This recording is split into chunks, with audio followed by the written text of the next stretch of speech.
প্ৰদেশ কংগ্ৰেছৰ সভাপতি গৌৰৱ গগৈ ডাঙৰীয়াই আমাৰ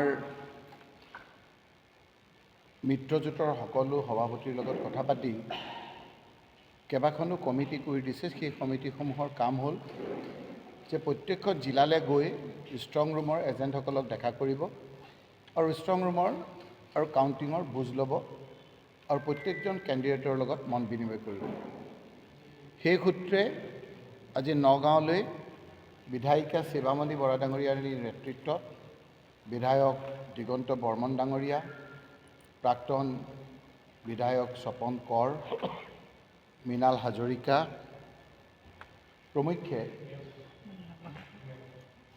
আমাৰ নেত্ৰী প্ৰদেশ কংগ্ৰেছ মহিলা কংগ্ৰেছৰ সভানেত্ৰী মীৰা বৰঠাকুৰ ডাঙৰীয়া আদিৰ নেতৃত্বত আজি নগাঁৱত আহি পদাৰ্পণ কৰিলে। সেই সূত্ৰে আমি আজি আমাৰ প্ৰাৰ্থীসকলক লগত লৈ সকলো প্ৰাৰ্থী 7টা সমষ্টিৰ 7জনৰ প্ৰাৰ্থীক লগত লৈ লগতে ময়ো আমাৰ 3টা ঠাইত বিশেষকৈ দৰ্শন school, government girls, government boys এই তিনিখন স্কুলত আমি সকলো নিয়ম মানি আমি যিসকল কেণ্ডিডেট নহয় সেই লোকসকল বাহিৰত থাকি যিসকল কেণ্ডিডেট আছে ভিতৰলৈ গৈ ষ্ট্ৰং ৰুমত থকা আমাৰ এজেণ্টসকলক বাহিৰলৈ মাতি আনি আমি বুজ লওঁ আৰু আমাৰ কেণ্ডিডেটসকলে দৰ্শন স্কুলত যেনেকৈ আমাৰ যি সমষ্টিৰ কাউণ্টিং হ'ব য'ৰ এজেণ্ট আছে তাত আমাৰ কেণ্ডিডেটসকল সোমাইছে।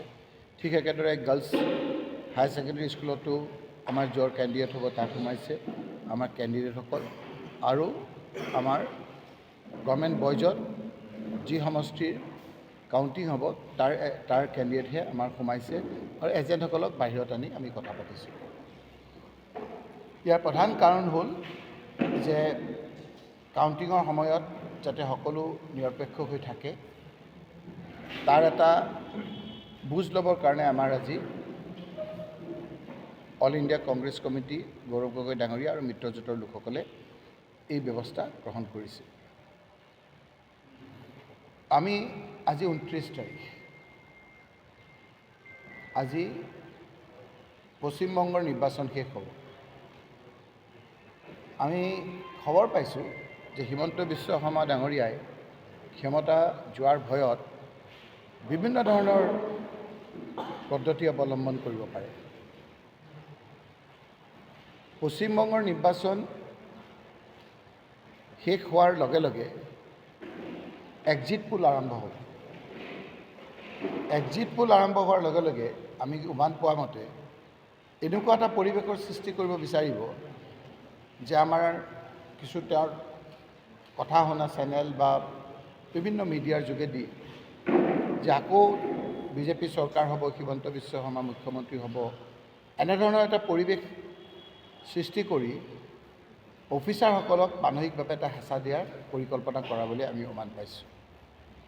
সকলোৱে জানে, বিজেপিয়ে ভালকৈ জানে, মুখ্যমন্ত্ৰীয়ে ভালকৈ জানে যে এইবাৰ যিটো আণ্ডাৰ কাৰেণ্ট চলিছে তাৰ পৰিপ্ৰেক্ষিতত 2016ত যেনেকৈ কংগ্ৰেছত আমি ক্ষমতাত থাকি বুজি পোৱা নাছিলোঁ যে আমাৰ ক্ষমতা যাব, হিমন্ত বিশ্ব শৰ্মা ডাঙৰীয়াও এইবাৰ সেই কথাটো আগতীয়াকৈ বুজি বিভিন্ন ধৰণৰ কূটকৌশল অৱলম্বন কৰিব পাৰে বুলি ভাবিয়েই আমি আজি আপোনালোকৰ জৰিয়তে ক'ব বিচাৰিছোঁ যে কংগ্ৰেছৰ নেতৃত্বত আমাৰ যি মিত্ৰজোঁট হৈছে গৌৰৱ গগৈ ডাঙৰীয়া নেতৃত্বত আমাৰ তাৰ চৰকাৰ হ'ব।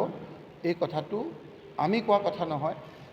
আমি যেতিয়া বিভিন্ন ভোট চেণ্টাৰৰ পৰা ভোট দি ওলাই আহিছোঁ, কোনোদিন কংগ্ৰেছক ভোট নিদিয়া লোকসকলে জয় জুবিন দা কৈ যেনেকৈ ওলাই আহিছে সেই কথাবিলাকেই আমাক আণ্ডাৰ কাৰেণ্টৰ কথাবিলাক সূচাইছে। কিন্তু আমি এই কথা উমান পোৱা নাছিলোঁ যে হিমন্ত বিশ্ব শৰ্মা ডাঙৰীয়াক ইমান বেয়া পায় বিজেপি মানুহসকলে। আজি আপোনালোকে দেখিছে যে তেওঁলোকে মূৰটো বালিত সোমাই তেওঁলোকক দেখা নাই পোৱা বুলি ভাবে মানুহে। ইজনে সিজনৰ কথা ডিচিপ্লিন দল বুলি কয়। যিদৰে বিজেপিক আপোনাৰ যিবিলাক শব্দ সাধাৰণতে আমি নকওঁ, চিপৰাং মাৰা আৰু কি শব্দবিলাক নহয়, কি কয়, গাদ্দাৰ কি এইবিলাক শব্দ মোৰ সেইবিলাকেই আমাৰ তেখেতেহে ক'ব পাৰে, আমাৰ জাহিজত তেওঁ এইবিলাক শব্দ কয়। সেইবিলাক এতিয়া তেওঁলোকৰ পৰিভৰ ঘটিছে। এইটো কেতিয়া ঘটে? যেতিয়া হাৰাৰ সময়ত এই কথাবিলাক কয়। গতিকে মই অনুৰোধ কৰিছোঁ আমাৰ কৰ্মীসকলক যে এই সময়খিনিত বিভিন্ন ধৰণৰ কূটকৌশল কৰিব, বিভিন্ন ধৰণেৰে আপোনাৰ তেওঁৰ পক্ষ থকা লোকসকলৰ সহায় ল'ব। কিন্তু আপোনালোকে জানে যে এই সময়খিনিত আমি সকলোৱে ঐক্যবদ্ধ হৈ নিৰপেক্ষভাৱে আমাৰ কাউণ্টিংটো হ'ব লাগে।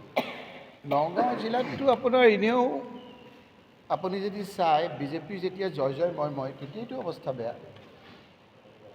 আপোনালোকে যদি অংক কৰি চাই যোৱাবাৰৰেই চৰকাৰ কৰিছে, এনেওতো নগাঁৱত বেয়া, এইবাৰতো আৰু বেয়া, আণ্ডাৰ কাৰেণ্ট।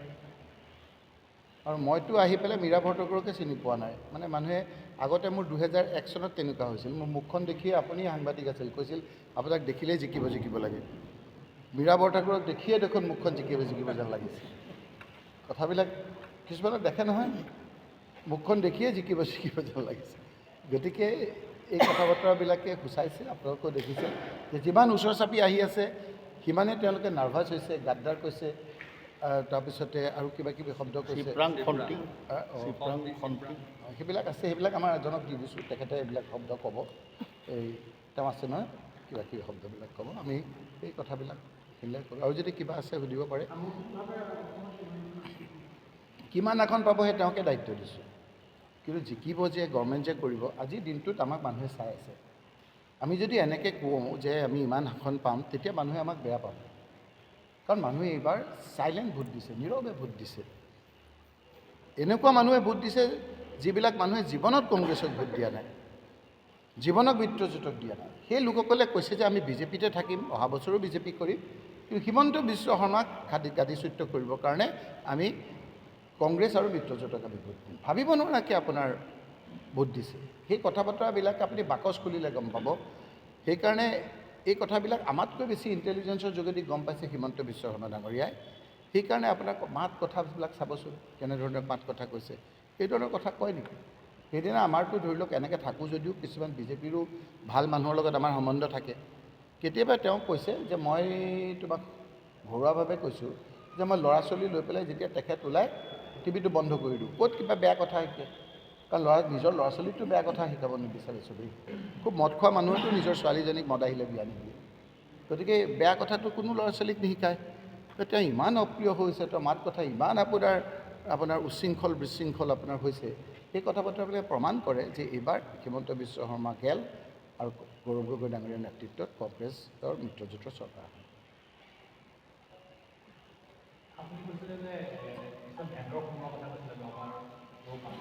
আগৰ আমাৰ এই মীৰা বৰঠাকুৰে কোৱাৰ দৰে কিছুমানে আপোনাৰ ধৰি লওক ভেণ্ডৰ মানে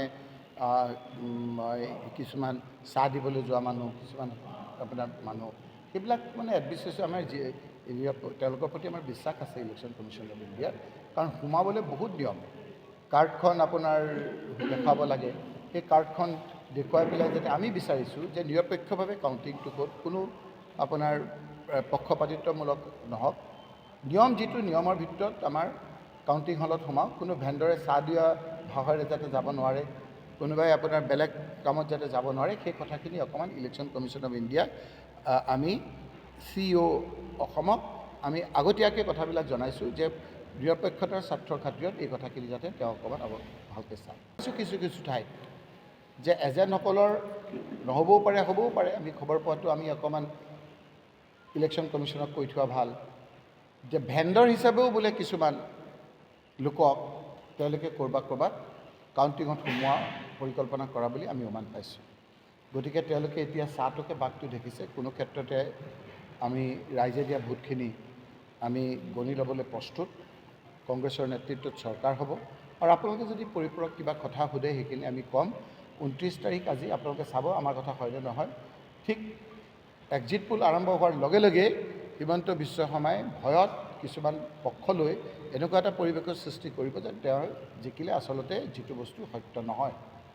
দ্বিতীয়তে আপোনালোকে চাব, মই আজি কৈ থলোঁ, কাউণ্টিঙৰ মাজতেই কাউণ্টিং আৰম্ভ হওঁতেই মোৰ পুৰণা অভিজ্ঞতা আছে নগাঁৱত, যে 12মান বজাতে এনেকুৱা ধৰণৰ ক'ব অমুক হাৰিলে, অমুক জিকিলে, অমুক হাৰিলে, অমুক জিকিলে, এনেকুৱা এটা য'ত আমাৰ 3 ৰাউণ্ড 4 ৰাউণ্ড মাত্ৰ আপোনাৰ গণনা হ'ব, তাতে এনেকুৱা ধৰণৰ কথা কিছুমান উলিয়াব। গতিকে এই ক্ষেত্ৰত আমি অকণমান সচেষ্ট হৈ থাকিব লাগিব। আমাৰ মনোবল ভাঙিব নালাগিব। এজেণ্টে আমি হাৰোঁ যিকো লাষ্টলৈকে আমি থাকিব লাগিব আৰু অফিচাৰসকলেও যাতে নিৰপেক্ষ হৈ থাকে, মনোবল ভাঙিব নোৱাৰে, সেই ক্ষেত্ৰতো আমি সকলো ক্ষেত্ৰত আমি সকলোকে সহায় কৰিব লাগিব। আমি আজি ইয়াত আহি আমি গোটেই ষ্ট্ৰং ৰুমবিলাক আমি চালোঁ, চোৱাৰ পিছত বাকীখিনি কথা আমাৰ সন্মানীয় ৰকিবুল হুছেইন ডাঙৰীয়াই কৈছে। খালি মই এটা কথাই ক'ব বিচাৰিছোঁ আপোনালোকৰ জৰিয়তে যে 4 তাৰিখৰ যি কাউণ্টিং হ'ব, কাউণ্টিঙৰ সন্মুখত আজিৰ পৰা 6টা বজাৰ পৰাই তেওঁলোকে এটা পৰিৱেশ সৃষ্টি কৰিব আমাৰ যাতে কাউণ্টিং এজেণ্ট বা আমাৰ প্ৰাৰ্থীসকলক ডিমটিভেট কৰিবৰ কাৰণে। কোনো যাতে ডিমটিভেট নহয়। আমি বিভিন্ন সমীক্ষা ইতিমধ্যে আমি সমীক্ষাই নহয়, প্ৰত্যেকটো প্ৰাৰ্থীয়ে ইলেকশ্যন খেলিলে জিকিব নিজিকিব এটা উমান পায়। ইতিমধ্যে আমি পাইছোঁ যে গৌৰৱ গগৈ ডাঙৰীয়াৰ নেতৃত্বত এইবাৰ আমি চৰকাৰ গঠন কৰিব পাৰিম। গতিকে এক্সিট পোল যিটো আপোনালোকে ভালকৈ জানে, কেইজনমান সাংবাদিক আছে যিসকলে এতিয়া সাংবাদিকতা বাদ দি বিজেপিক মানে ৰক্ষণাবেক্ষণত লাগি গৈছে।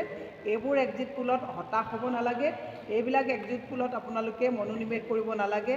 ইতিমধ্যে আপোনালোকে দেখিছে যে হিমন্ত বিশ্ব শৰ্মা ডাঙৰীয়াই উমান পাইছে, থৰকা চুটি হেৰুৱাইছে যে এইবাৰ তেওঁ গাদীচ্যুত হ'ব।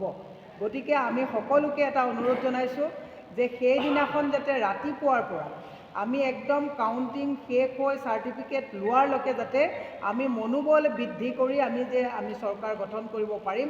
সকলোৱে যাতে ঐক্যবদ্ধভাৱে আমি যাতে সেইদিনাখন সষ্টম হৈ থাকি তেওঁলোকে যেনেকুৱাই যাতে যোৱাবাৰ মই নিজে স্বচক্ষে তানজিল হুছেইন ডাঙৰীয়াৰ যেতিয়া কাউণ্টিং হৈ আছিলে 12টা বজাতে বাহিৰত ফটকা ফুটাই আমাৰ কাউণ্টিং এজেণ্টসকলক ডিমটিভেট কৰি দিলে। 12:30মান বজাত কেইবাজনেও ক'লে আমি হাৰিমেই নেকি, যাওঁগৈ নেকি, এনেকুৱা এটা পৰিৱেশ তেওঁলোকে সৃষ্টি কৰি দিয়ে। এনেকুৱা যাতে কোনো পৰিৱেশ যাতে সৃষ্টি কৰাত আমাৰ যাতে কোনো বিচলিত নহয় তাৰ কাৰণে আহ্বান জনাইছোঁ আৰু সকলোকে সষ্টম হৈ থাকি গৌৰৱ গগৈ ডাঙৰীয়াৰ নেতৃত্বত এইবাৰ আমি যি চৰকাৰ বনাবলৈ গৈ আছোঁ তাত আপোনালোকক অহোপুৰুষাৰ্থ চেষ্টা কৰিবৰ কাৰণে আহ্বান জনাইছোঁ।